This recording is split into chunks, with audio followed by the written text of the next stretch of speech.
ख्रिस्त में प्यारे माता पिता भाइयों और बहनों, 40 दिनों की यह यात्रा केवल उपवास की नहीं बल्कि हृदय के रूपांतरण की यात्रा है।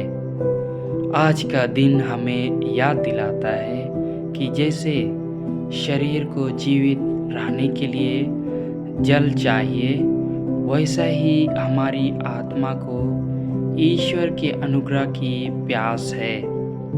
आज के पहला पाठ निर्गमन ग्रंथ अध्याय 17 वचन संख्याएं 3 से 7। दूसरा पाठ रोमियो के नाम संत पौलुस का पत्र अध्याय 5 वचन संख्याएं 1 से 2, 5 से 8 तक। संत यूहन्ना के अनुसार पवित्र सुसमाचार अध्याय 4 वचन संख्याएं 5 से 42 तक। हमारे जीवन में अक्सर ऐसा समय आता है जब हम खुद को निर्गमन के इस्राएलियों की तरह महसूस करते हैं, थके हुए हैं, प्यासे और निराश। हम अपनी प्यास बुझाने के लिए धन, सफलता या गलत रिश्तों के कुओं की ओर भागते हैं। लेकिन जैसे समारी स्त्री बार बार पानी भरने के लिए आती थी, वैसे ही हम भी कभी तृप्त नहीं होते। आज आपके जीवन में वह कौन सी प्यास है जिसे दुनिया शांत नहीं कर पा रही है? मूसा ने चट्टान पर प्रहार किया और जल निकाला। वह चट्टान स्वयं मसीह का प्रतीक है। सुसमाचार में यीशु ने समारी स्त्री से कहा, जो वह पानी पिएगा जो मैं उसे दूंगा, वह फिर कभी प्यासा ना होगा। यह जल क्या है? यह पवित्र आत्मा और ईश्वर का अनुग्रह है।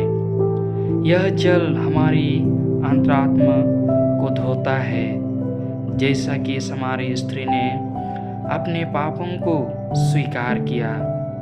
यह हमें सत्य का मार्ग दिखाता है। यह हमें परेशानी से निकालकर गवाही देने वाला बनाता है। वह स्त्री अपना घड़ा छोड़कर गांव वालों को यीशु के पास ले गई। दूसरा पाठ में संत पौलुस हमें याद दिलाता है कि हमें इस जल या प्रेम के योग्य बनने की जरूरत नहीं है। ईश्वर ने हमें तब प्रेम किया जब हम पापी थे।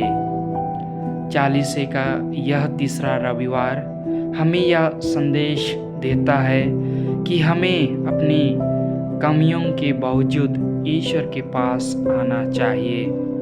वह हमें सुधारने के लिए नहीं बल्कि हमें नया बनाने के लिए बुला रहे हैं। जीवन के लिए व्यवहारिक संदेश। कुड़कुड़ाना छोड़ें। इस्राएलियों की तरह शिकायत करने के बजाय उस चट्टान यानी कि प्रार्थना की खोज करें जहाँ से शांति का जल मिलता है।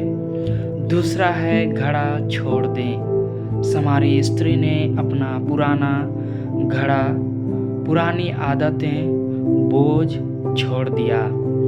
आप इस 40 काल में कौन सी बुरी आदत छोड़ना चाहते हैं? तीसरा है साक्ष्य देना।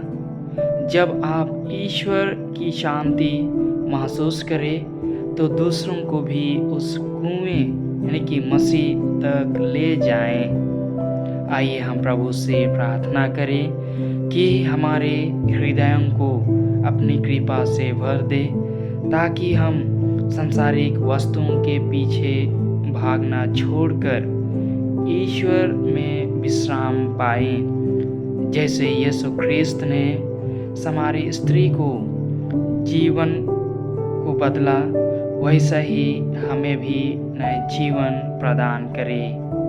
आमीन।